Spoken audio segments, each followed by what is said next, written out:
着馒头饼子的发面，为什么我今天既要加老面，又要放酵母粉？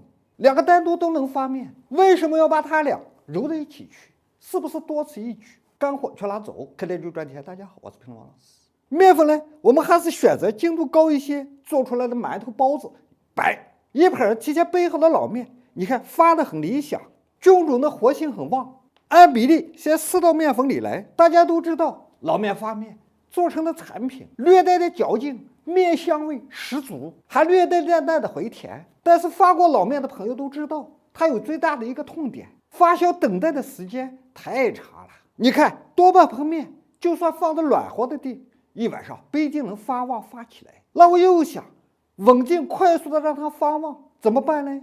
大家都知道，酵母粉就有这个优点，发面发旺的速度快，而且还稳定。但没有老面，纯粹用酵母粉去发面，面香味不足够，吃着总是泡泡的，没有老面面香的嚼劲。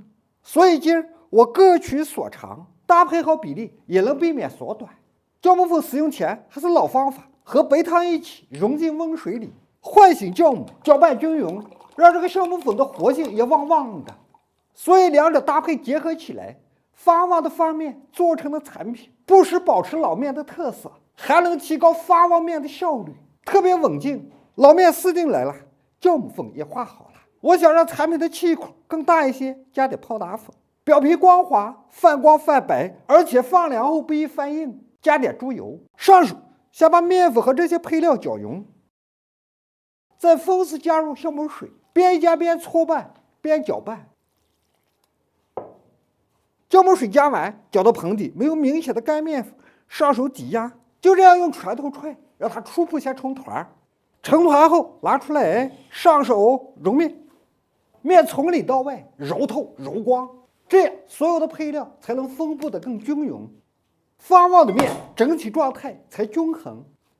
保鲜膜封闭好，以防止发面的表皮风干结痂。接下来就找一个暖和的地儿，让面发旺。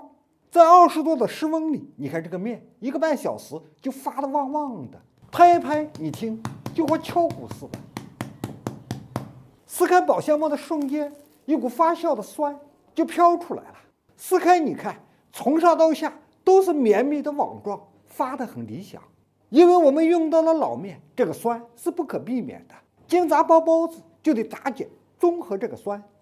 拿捏好碱量，撒在案板上，打碱揉面排气，把碱吃匀，重新把面揉光。揉光后搓长出剂子，上擀杖擀皮儿，上旋儿，包包子整整齐齐的捏褶子，记得把口收严，多余的头揪掉。整整齐齐的上笼，包好后摞起来，加盖封闭好。开水上笼，上气后计时12分钟，等出锅看效果。蒸到时间先不要关火，直接起笼盖。你看冒着热气的包子，白白胖胖的，一轮一轮下笼，上手捏一捏，压一压，你看回弹度很好，就说明包子蓬松暄软。用手托着，近距离的看一看，捏下去瞬间回弹，包子没问题，成了。